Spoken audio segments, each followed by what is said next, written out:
अस्सलाम वालेकुम friends, welcome back to the channel crypto with Vishal. Fundamental analysis के साथ मैं आपकी होस्ट विशाल फातिमा आपके सामने हाजिर हूं एंड आई होप कि सब बिल्कुल ठीक ठाक होंगे। दोस्तों, अभी के लिए आप देख सकते हो कि जो मार्केट कैप है स्टिल डाउन ही नजर आ रही है। बीटीसी के साथ साथ ऑर्स में भी यहाँ पर फॉल देखने को मिला और थोड़ी बहुत रिकवरी के बावजूद मार्केट कैप 1.63 ट्रिलियन पर ही है। स्टिल 0.747% का नेगेटिव चेंज है। अगर पिछले 24 घंटे को देखा जाए तो बीटीसी के प्राइस का हाई रहा $43,745 और लो रहा $41,884, यानी तकरीबन $2,000 के करीब हमें रिट्रेसमेंट देखने को मिली है बीटीसी के प्राइस में।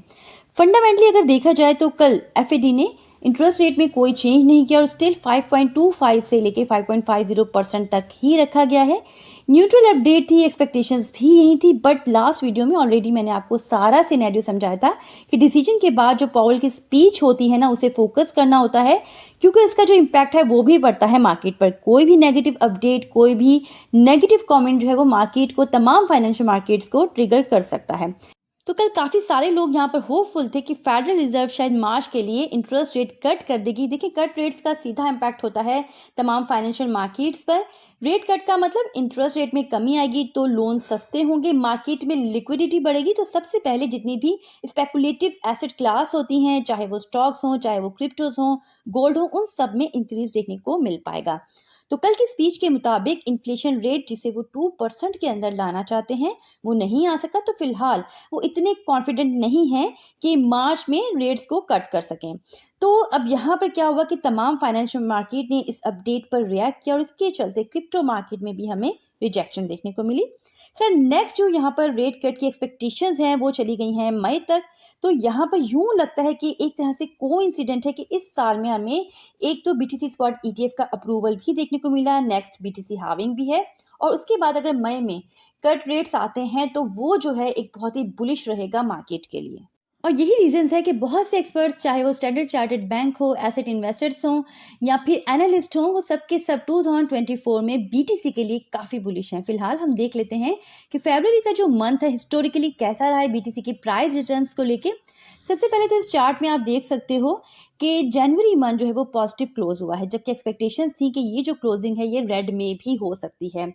ऑल्दो बहुत माइनर सा यहाँ पे रिटर्न है, बल्कि अगर ये डंप देखने को ना मिला होता तो हो सकता था कि ये जो फिगर है थोड़ा सा हाई होता, बट खैर नेगेटिव होने से बेहतर है कि पॉजिटिव होना। जी, तो हिस्ट्री को देखा जाए तो सबसे ज्यादा जो मंथ पॉजिटिव रहे हैं बीटीसी की प्राइस रिटर्न्स को लेके, उसमें तो एक है अक्टूबर का मंथ और दूसरा जो मंथ हमारे सामने है वो है फरवरी का।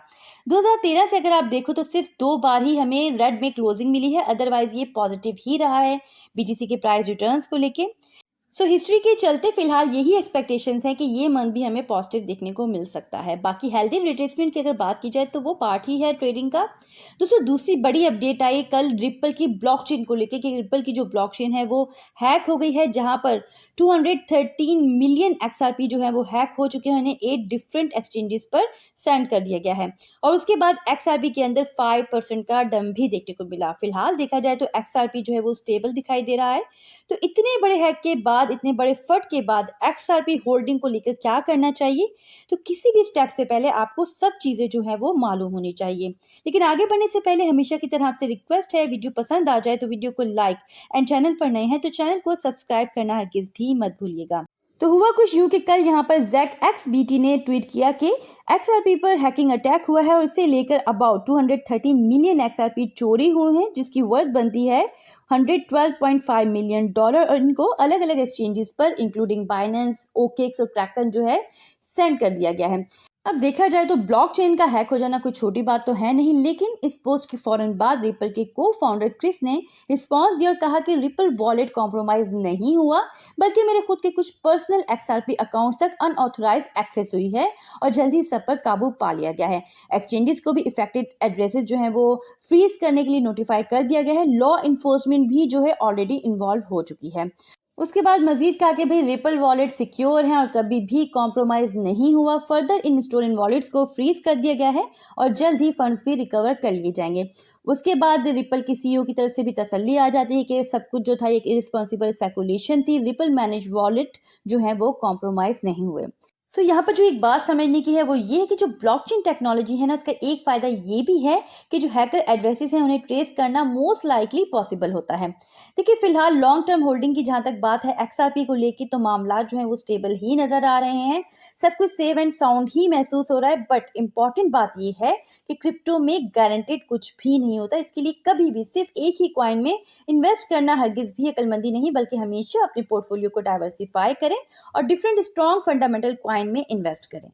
दोस्तों एफटीएक्स कोलैप्स की वजह से जिन्होंने सफ़र किया था उनके लिए भाई बहुत बड़ी गुड न्यूज़ है कि एक्सचेंज की तरफ से ये प्लान शो किया गया है कि कस्टमर्स को 100% मनी जो है वो वापस मिल जाएगी।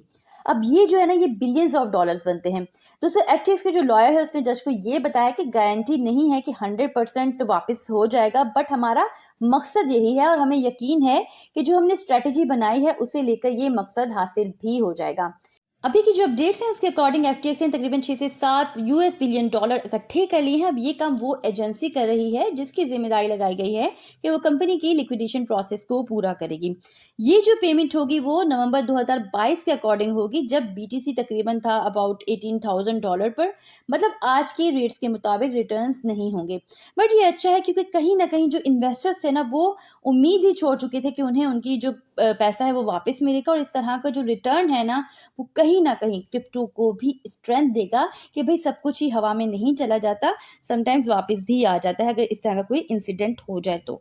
सो फ्रेंड्स आज के लिए इतना ही। आई होप कि वीडियो आपके लिए खासी इन्फॉर्मेटिव रही होगी। अगर तो ऐसा है तो वीडियो को लाइक करने में आपने कंजूसी नहीं दिखानी, साथ ही साथ अपना फीडबैक ज़रूर दे दिया करें कमेंट्स के थ्रू, इसका हमें खासा इंतज़ार रहता है।